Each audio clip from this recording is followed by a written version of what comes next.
Well, Mark Carney will take Canada's Liberal Party to the country's next federal election. That could happen if the opposition parties force a vote of no confidence.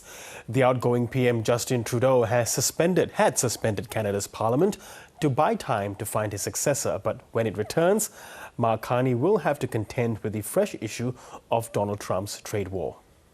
He's attacking Canadian families, workers, and businesses, and we cannot let him succeed. And we won't. Xavier Delgado is a senior program associate with the Wilson Center's Canada Institute, and he joins me now from Washington, D.C. Xavier, good to have you on the program with us. Now, this was a resounding win for Mark Carney in the Liberal Party. What made him the clear favorite? Well, you're absolutely right. It's a resounding win. Over 85% of the votes cast went to Mark Carney. I think it's an indication that the Liberal Party recognizes that voters are anxious about the economy. Even before the tariff threat came into place, when Donald Trump came into office, the top three concerns for Canadian voters across the country was the economy and jobs, housing, and affordability. So there's been some anxiety in Canada for quite some time. It's largely what pushed out Prime Minister Justin Trudeau earlier this year. And Mark Carney's nomination and then eventual victory in the Liberal leadership race is a recognition that the Liberals haven't been strong in the economy, that they need to take a new direction, and especially with the threat of tariffs now looming over Canada, that there needs to be more decision and better steering when it comes to economic policy.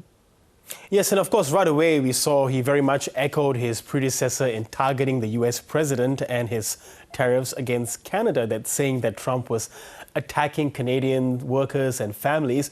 Is he expected to do things differently from Justin Trudeau? Well, he may take a different approach, although he certainly hasn't taken a different rhetoric. We heard in his victory speech. There were plenty of mentions about the United States and the tariff threat and the rhetoric about Canada being the 51st state. There's been this widespread movement of nationalism across Canada in response to the U.S. threat. It's worth noting, though, that Mark Carney isn't the only one.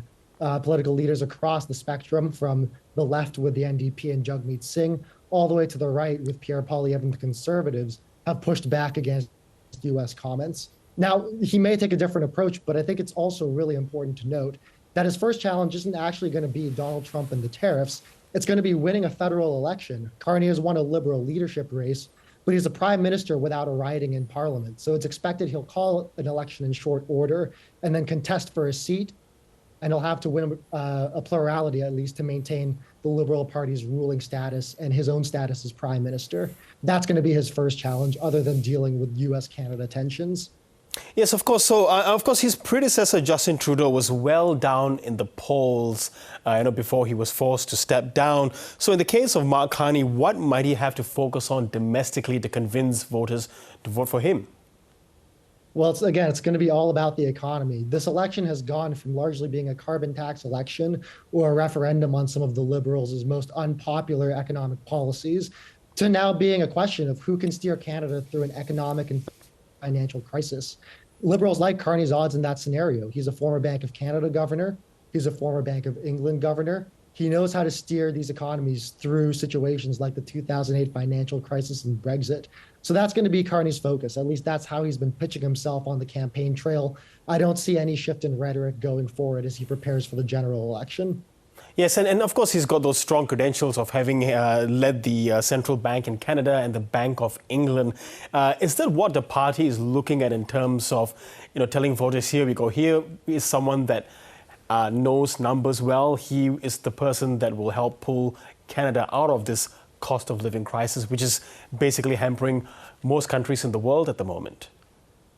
No, absolutely. And that's been the pitch for Carney since the beginning, that he's a central banker. He's a numbers guy. He's an economics guy. He's got to understand markets and the economy better than anybody else. That was really the pitch when he first entered the race, and it's been the pitch consistently throughout his own campaign. The question is he going to be able to separate himself from some of the Liberal government's most unpopular policies? He's already promised to axe the national carbon tax. He's promised to axe the capital gains tax hike that was promised in the economic statement earlier this fall. So he's starting to separate from some of those policies. The question is whether he can successfully do so while the opposition and the Conservatives hammer him and try and tie him to Justin Trudeau. Yes, how are things looking, though? What are the polls saying of late? Who might be the front runner, perhaps, to at least lead a minority government? Have the Conservatives perhaps taken a step forward in this respect?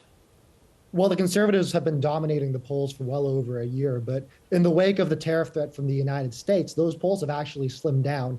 Conservatives still hold a slight lead, but it's much closer than it was even 2-3 weeks ago.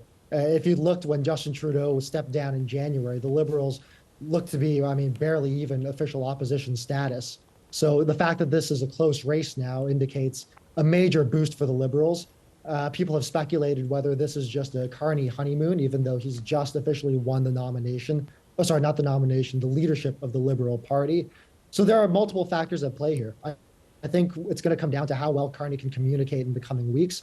We haven't seen him on a debate stage with Pierre Poilievre or other party leaders. His performance in those debates, as well as his immediate response to the U.S.-Canada trade tensions, are likely going to shape his success going forward.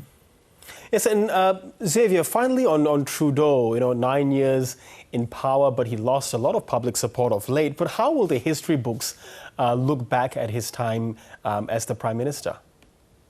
I think we'll know better in about 5-10 years, but some immediate thoughts on that is he has a mixed legacy, a complicated legacy right off the bat. He advanced Canadian social policies, environmental protections, made big steps forward on Indigenous reconciliation. I think some of the underrated pieces of his legacy are going to be the expansion of Canada's social safety net. He introduced a child tax benefit, or a Canadian child tax benefit program that helped lift thousands of Canadian children and families out of poverty, half the child poverty rate in Canada.